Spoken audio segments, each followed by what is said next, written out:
एक बार की बात है, किसी जंगल में एक कौवा रहता था। वो बहुत ही खुश था क्योंकि उसकी ज्यादा इच्छाएं नहीं थीं।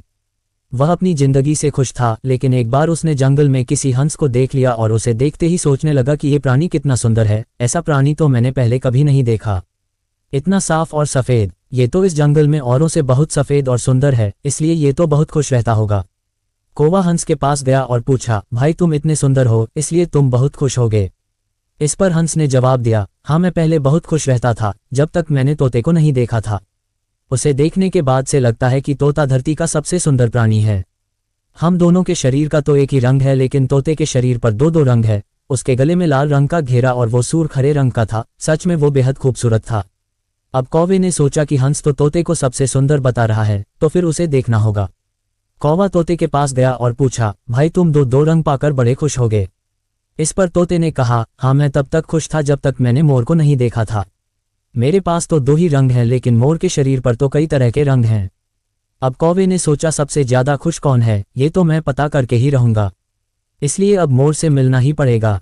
कौवा ने मोर को जंगल में ढूंढा, लेकिन उसे पूरे जंगल में एक भी मोर नहीं मिला और मोर को ढूंढते ढूंढते वह चिड़ियाघर में पहुंच गया तो देखा मोर को देखने बहुत से लोग आए हुए हैं और उसके आसपास अच्छी खासी भीड़ है।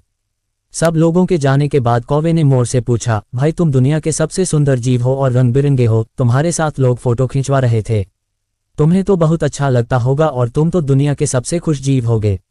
इस पर मोर ने दुखी होते हुए कहा, भाई अगर सुंदर हूं तो भी क्या फर्क पड़ता है, मुझे लोग इस चिड़ियाघर में कैद करके रखते हैं, लेकिन तुम्हें तो कोई चिड़ियाघर में कैद करके नहीं रखता और तुम जहां चाहो अपनी मर्जी से घूम फिर सकते हो। इसलिए दुनिया के सबसे संतुष्ट और खुश जीव तो तुम्हें होना चाहिए, क्योंकि तुम आज़ाद रहते हो। कौवा हैरान रह गया क्योंकि उसके जीवन की अहमियत कोई दूसरा बता गया। दोस्तों, ऐसा ही हम लोग भी करते हैं। हम अपनी खुशियों और गुणों की तुलना दूसरों से करते हैं, ऐसे लोगों से जिनका रहन सहन का माहौल हमसे बिल्कुल अलग होता है। हमारी जिंदगी में बहुत सारी ऐसी चीजें होती हैं जो केवल हमारे पास हैं, लेकिन हम उसकी अहमियत समझकर खुश नहीं होते।